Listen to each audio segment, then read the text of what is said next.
A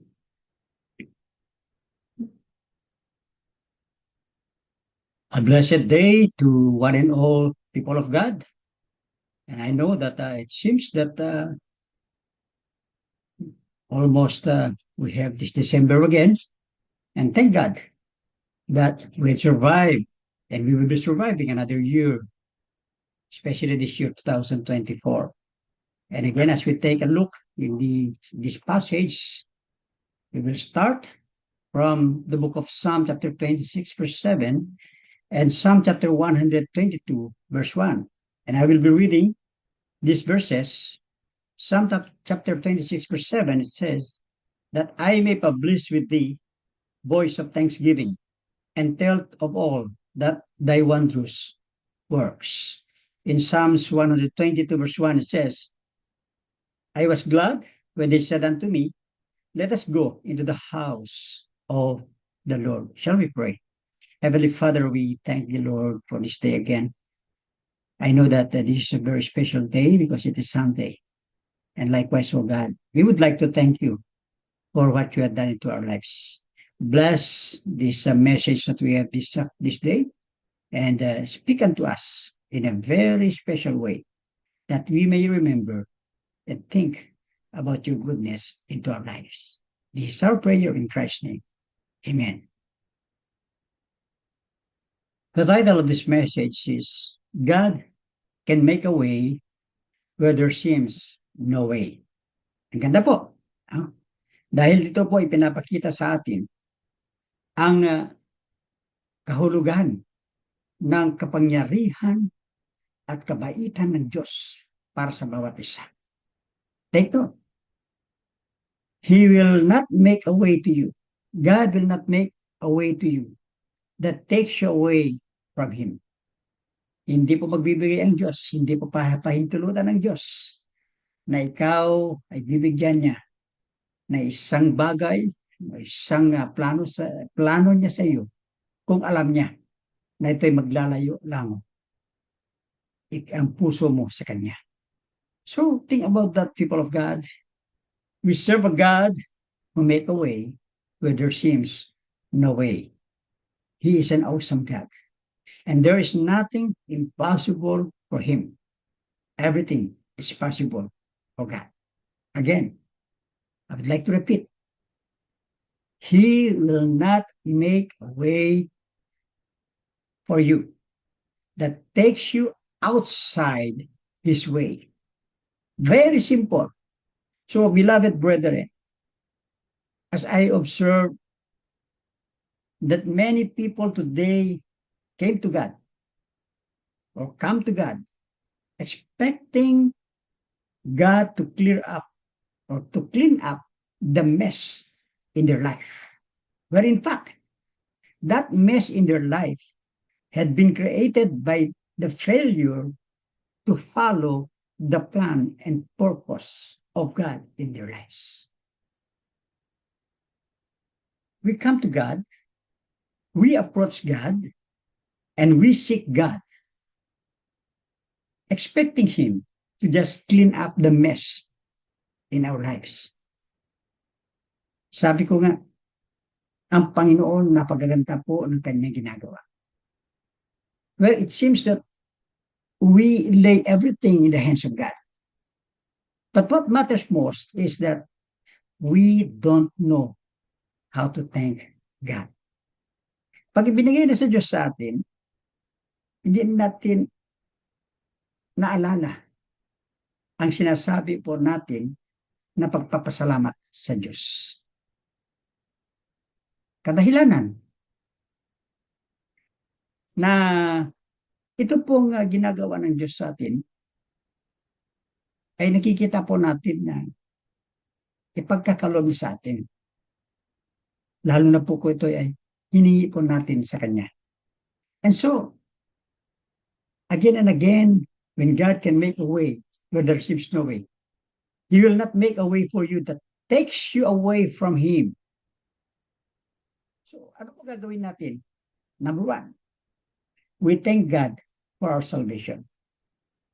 Pasalamatan po natin at tayo po ay niligtas ng Diyos. Pasalamatan po natin ang Diyos dahil sa kaligtasan na pinagkaloob sa atin sa pamamagitan ng kanyang bugtong na anak na kanya po tayo ay ibinigay ang puso po natin sa kanya. Atin pong tinanggap ang kaligtasan niyan sa pamamagitan ni Kristo Jesus. And how could we thank that very salvation? For by grace are you saved through faith, and that not of yourselves. It is the gift of God, lest any man should boast. Yan po, no? So, pasalamatan po natin yung ang kaligtasan na pinagkaloob sa atin. Why? Because we are chosen by God. Pinili po tayo ng Diyos. You are blessed dahil isa ka sa pinili ng Diyos. You are blessed because you're chosen by God, and after being chosen by God, after accepting the Lord Jesus Christ, you are called the sons of God. And the moment you're chosen by God because you've accepted the Lord Jesus Christ, we have to thank God because we are changed by God. Binago po tayo ng Diyos. Ilan po sa atin dito dumaan sa buhay na pariwara? Kung isa-isahin ko po kayo dyan at mag-testify kung ano yung buhay nyo yung nakaraan, siguro hindi natin matatapos ang buong araw. But because of the very salvation that we have to thank for, it is because our life had been changed. We are changed by God. And when you are changed by God, you are called by God. No, tinawag ka ng Diyos. Anong purpose at tinatawag ka ng Diyos? Tingnan po natin. His mercy follows and reaches us where you are. No? Sabi niya, His mercy follows and reaches you wherever you are. He will not keep you where you are, but He is with you. Yan po napakaganda. Because the grace of God, no? Yung biyaya na ng Diyos, we are chosen by God, we are changed by God, and we are called by God. And we have to be thankful because God loves us. Ganyan po katindi yung Diyos sa atin. His mercy follows and reach you where you are and not keep you where you are. Hindi ka na pinababayaan.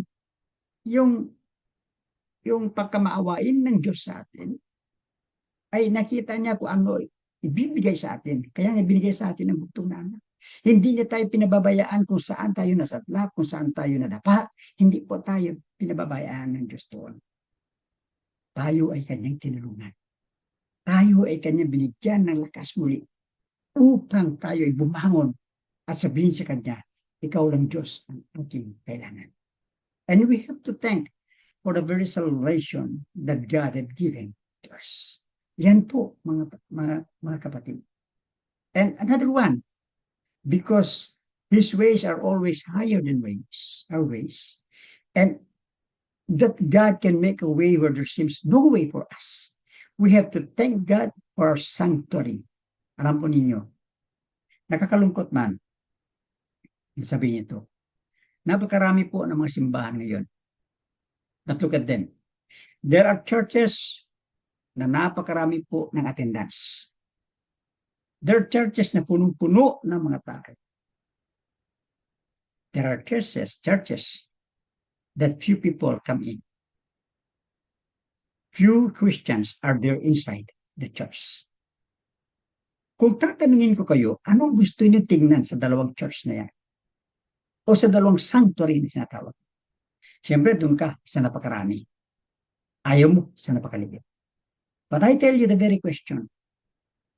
Even though na makita po natin yung quantity ng nasa loob ng church nila. But after being there with a quantity na napakarami, how about their quality? Ano yung quality ng pamumuhay? Yung napakaliit na church, kukunti sila, but the quality of their life manifest who God is in their life. So napakaganda. We thank God for our sanctuary dahil yung sanctuary, yung fellowship na yan, yung assemblies na yan, ay hindi natin pinababayaan. Nagpapatuloy lamang po tayo. Ano sabi niya? Ito po ay napakaganda. Hebrews chapter 10 verse 25. Not forsaking the assembling of ourselves together as the manner of some is, but exhorting one another, and so much the more as you see the day approaching. Kukunti nga tayo, pero nagtutulungan, nagmamahalan, nagbibigayan, at higit sa lahat, ipinapakita kung sino si Kristo sa bawat isa. Ano yung papasok sa simbahan? Katapos ng service, lumalabas, ni hindi magkamayan, ni hindi mag-usap, basta kanya-kanya ng daan. Pagkatapos.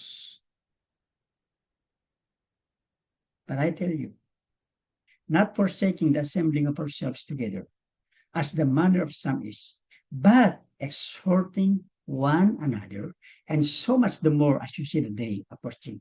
We have to thank that fellowship. We have to thank that sanctuary. We have to thank every church. And why do we thank that sanctuary? By our prayers for the church. By our prayers for the fellowship. Nagpapanalaginan po tayo. No? Yung panalangin natin, alam po ninyo, yung bawat isa sa atin, kung 10 man tayo dyan, o 15 man lang tayo dyan, o higit, o more than 20, or less than 10, but prayer. Pag nagpe-pray po ang bawat isa dyan, we need not to see the quantity, but the quality of the people inside the church, inside the fellowship. By your prayers for the church, the sanctuary, the fellowship, the church would be growing. By our presence in the church, napaka-importante din po ito. Not forsaking the assembling of ourselves together. No? Yung presence mo inside the church ay napakahalaga.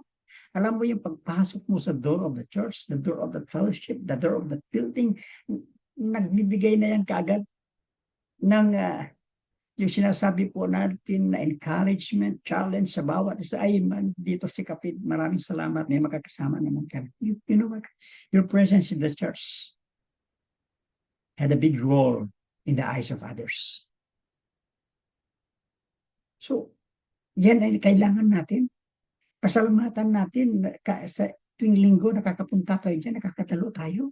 Not expecting in return anything, but expecting that something would happen into your life the next week as you go on working with your employer. You know? Ang laki po ng role po niyan, yung presence in the church. Hindi po lang natin nilalang yan. Dahil napakahalaga. At nakikita po natin, ang ibang mga nakakakita sa iyo, nag-grow sila in maturity, especially in their knowing of who the Lord is in their life. Your participation to the church also plays a big role. And we have to thank your participation to the church. Anong participation to the church? Kahit man lang magsarado sa kurtina dyan for preparation, kahit man lang maglinis dyan sa TV dyan na ginagamit ninyo, pinupunasan, o kaya nagkiklik lang sa TV dyan, nagkiklik lang sa light, o kaya sa aircon na dyan. Participation inside the church. That is all. For the glory of God. How about you participate in singing the hymns inside the church? Ang ganda. Sabay-sabayan mo yung pagkanta. Kahit hindi ka marunong sa tono, pag sumabay ka, magmamarunong ka. O magpa-participate ka in special number, o magba-volunteer ka, Pastor. Sis, ako, next Sunday, could I join? Could I have a special number? But be sure one thing. When you stand up and have that special number, be sure it is very special for the Lord. Your participation to the church plays a very important role for the maturity of the fellowship or for the maturity of the church. Alam po ninyo, pasalamatan po natin yan. Kung ikaw ay nagagamit ng Diyos, pasalamatan mo kahit sa konting bagay ay nagagamit ka ng Diyos. And that is your participation. You're present in the church. Ano yung present mo? Ano yung mahahandog mo sa church? I'm not talking about money. I'm not talking about properties. I'm not talking about something that the eyes can see. Alam mo yung napakaganda. At nagpapasalamat ako kung tayo man ay meron din may present, may handog sa church. But the best thing that present natin sa church na napakahalaga in the eyes of God is our life. Our heart, ready to hear, ready to accept the message, the singing of the hymns and the song that gives glory and honor to God. Yan po ay may bibigyan natin. Romans chapter 12, sabi niya, that your life is a living sacrifice to the Lord. Living sacrifice. Holy, acceptable by the Lord. Yan po yung ipipresent natin sa Diyos. No? Ay napakaganda. And so you have to thank yourself. You have to thank your God. You have to thank everybody. You have to thank your heart. Dahil your heart is willing to present the wholeness of your heart, knowing na gusto mo na paghandugan ang Panginoon ng iyong pagmamahal. You have to thank our Sanctuary. Because sabi ko nga, God can make a way where there seems no way. Kung minsan napakarami po nating alibis, napakarami po nating excuses, ay hindi ako magpag-pray. Bakit? Kailangan pa ba gagawa ka ng napakagandang sentence para sa iyong pag-pray? No! Out of the heart. Your presence in the church. Ang sabihin mo, ay hindi ako pwede sa Sunday, ay hindi ako, kasi kailangan tapusin ko, kailangan may gagawin ko, kaya may important. You know, konting oras lang ibibigay natin sa Diyos.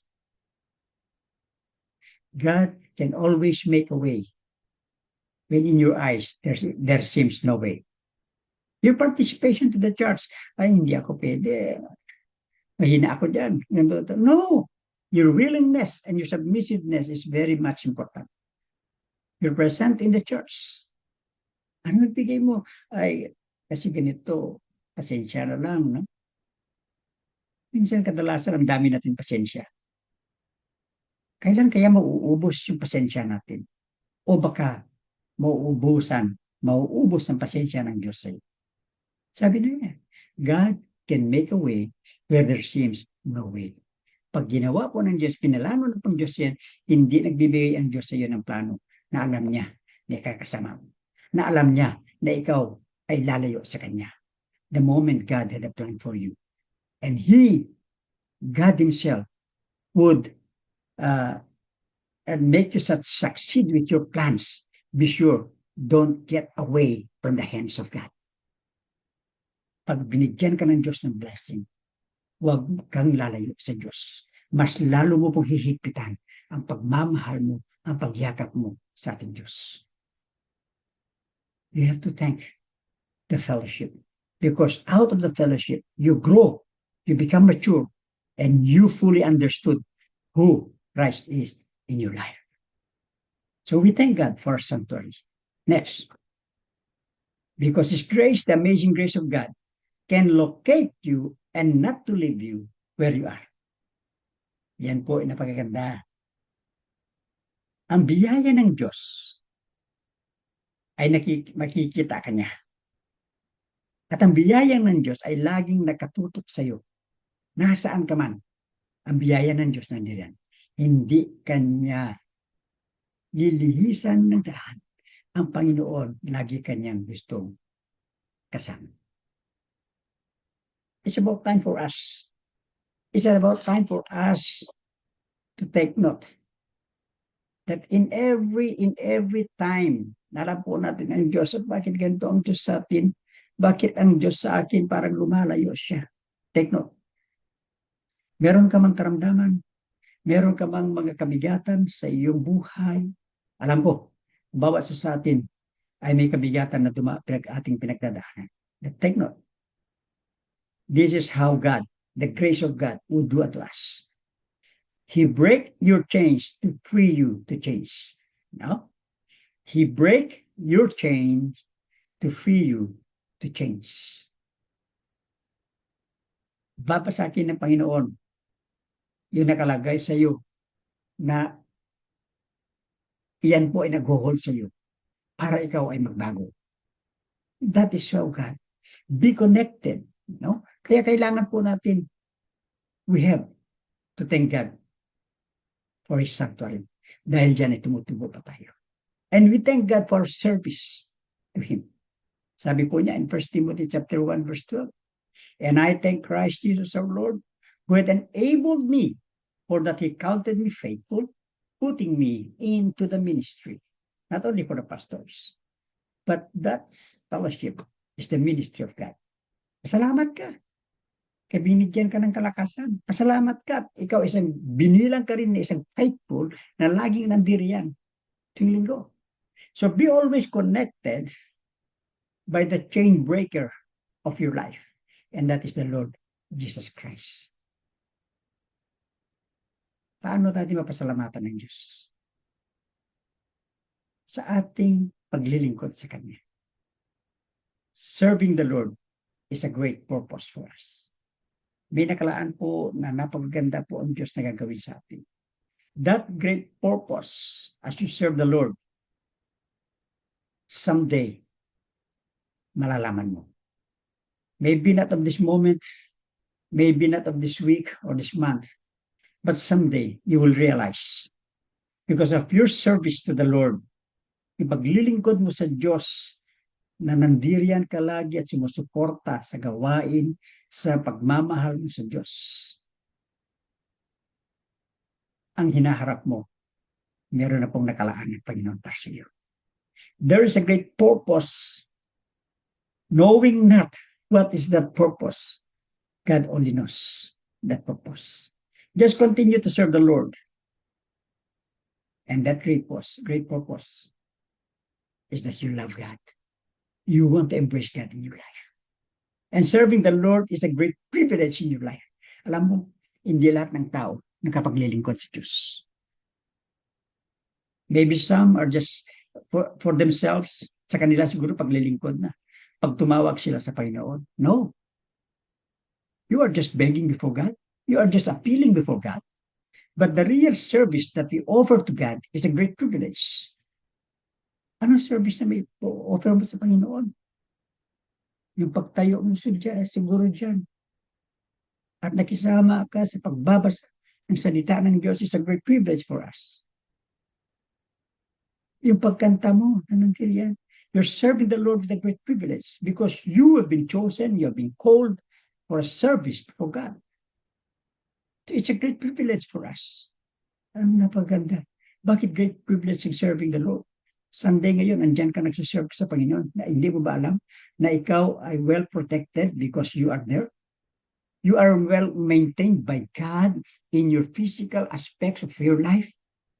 Because you are serving the Lord your God with a great privilege. Hindi natin alam kung nandoon ka siguro sa haksa, nandoon ka kung saan-saan dyan. Hindi mo alam. Inuna mo yun, hindi mo alam, o kung bigla, natipalok ka dyan, o natumba ka, it is because sinuna mo mabangay. I'm not telling you, I'm not forcing you to be there every Sunday, but I'm just telling you what is the truth. Unahin mo lang ang Diyos. Kung tutusin niya, hindi pa natin inuuna ang Diyos, di ba? Dahil hapon tayo nagsiservice. But still, out of the busyness of our life in the whole day of Sunday, we could give that great privilege to serve Him. Kailangan ilaan po natin yung oras na yan para sa Kanya. So, you're serving the Lord is a great purpose. Serving the Lord is a great privilege for you, and serving the Lord is a great partnership. Hindi pa nyo alam? Na yung paglilingkod mo sa Diyos ay nakikipartner ka sa Diyos. In your 1 week na baka nag-aalaga ka ng matanda dyan, nag-aalaga ka ng baby dyan, o ginagawa mo yung paglilinis sa buong bahay, kung ilang palapag yan, hindi mo nakikita sa ano mo, nanghihina ka, o wala kang kapaguran. your joy in yung pag-aalaga sa mga kung ano inaalagaan mo, it is because you have a great partnership with God. God can control everything before you. Alam mo, pag inuna mo lang ang Diyos, I tell you, wala pong word na kumbaga sa businesses, nalulugi ka. In every, kahit sa business mo, may God your partner. Pag ipinartner mo ang Diyos sa lahat ng gawain mo, sa lahat ng business mo, it will succeed. Dahil siya po yung pinaka-the best na partner in our everyday doings, in our everyday life, in what we seem to look forward. Always think about it. Ay, gusto ko makapartner ang Diyos. How do we partner with God? Pray for God. And ask God about it. No? Hindi ka malulugi, kaibigan. Yan po yung katotohanan. Because kung kadalasan na nabibigatan ka, as I told you a while ago, kung sa iyong pagtingin hindi ka napaglilingkod sa Diyos dahil sa iyong kahinaan, sa kabigatan na iyong pagsubok, the problems that arises in your life, may God your partner. Ano sabi niya? If God is with you, He break your chains to free you to change. Yung nagagapos sa'yo, yung mga bagay na wherein you are caged in, no? Na parang hindi mo matakasan, hindi ka na makalabas sa mga bagay na yan. Yan ang naging problema mo sa buong araw, sa buong linggo, sa buong taon. Hindi na naalis sa'yo. Call upon God. Make God your partner. And I'm very sure He will break your chains to free you to change. Be connected to the chain breaker. Yan lang yung kailangan natin gawin eh. As of now, kung tatanungin ko kayo sa isa, ano ba yung mga bagay na gumagapos sa iyo sa araw-araw? Na it seems na hindi ka na makalabas. You're already caged into that. At meron pong nakakandado sa iyong buhay na hindi ka na makalabas. Ask God. Let God be your partner. And I know, when you fully surrender to God, when you fully ask God to break that chain, the moment He breaks your chains, be sure that He will change also. So always be connected to the chain breaker. At last niyan, malalampasan mo. So that's how we have to thank our God, because in our expectations, in our thinking, hindi natin magagawa. Wala tayong kalakasan, wala tayong kapangyarihan. But I tell you, God can make a way where there seems no way. No? Tandaan po ninyo yan. Pasalamatan po natin ng Diyos. Dahil kung sa pag-aakala mo ay hindi matutupad, sa pag-aakala mo ay nahihirapan ka, kung sa pag-aakala mo ay imposible. Ulitin ko. God can make a way where there seems no way. But only take note. He will not make a way for you that takes you away from Him. So ang katanungan ko sa inyo, why can't we thank God? Bakit hindi tayo magpagpasalamat sa Diyos? It is because maybe we are still harboring what is hunting us. Ano yung mga bagay na gustong-gusto mo pagawin? Ano yung mga bagay na ito po ay nakangakos sa'yo? And you still harbor in your heart. You can never thank God when we are still holding on to what is holding on to us. Kung ano yung nakahawak sa iyo, kung ano yung humahawak sa iyo, hindi mo pa mabibitawan. You can never thank God. Hindi mo mapasalamatan ng Diyos. Dahil ang Panginoon sa atin ay napakalaga yung gusto niyang gawin sa atin. Ang nais ng Diyos sa bawat sa atin. Pasalamatan mong Diyos Thank God with your salvation. Thank God with your fellowship to one another. And thank God of what we call the goodness of God as we always see to it sa ating paglilingkod sa Kanya ay walang hanggan ang paglilingkod natin sa Kanya. Now again, because you had known how to thank God, pasalamatan mo na po ba ang Diyos? So if you could thank God now, you are now asking God to break the chain, to free you to change. Be connected to the chain breaker.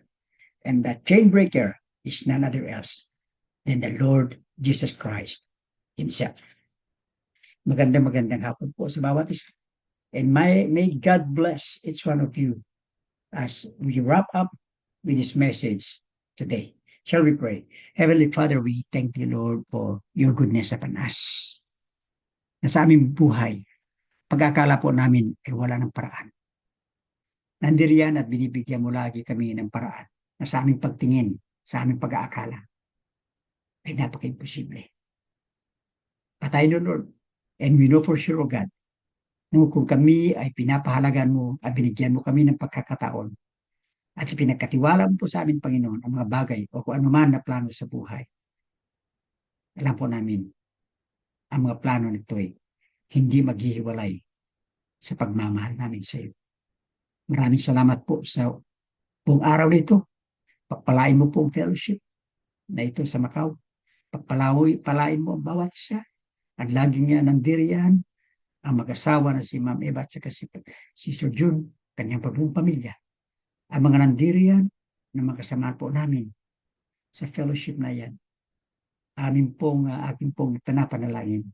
Sa itong darating na week na naman, Panginoon, ikaw po ang magbantay sa kanila. Igayin mo po sila at lagi nilang isipin ng paglilingkod nila sa inyo ay dahil mahal mo po sila. Maraming salamat at binabalik po namin sa inyo ang katakilaan mo, ang kapangyarihan mo, that in you, there's nothing that is impossible. Everything is possible. We thank you so much, Lord, in Christ's name. Amen.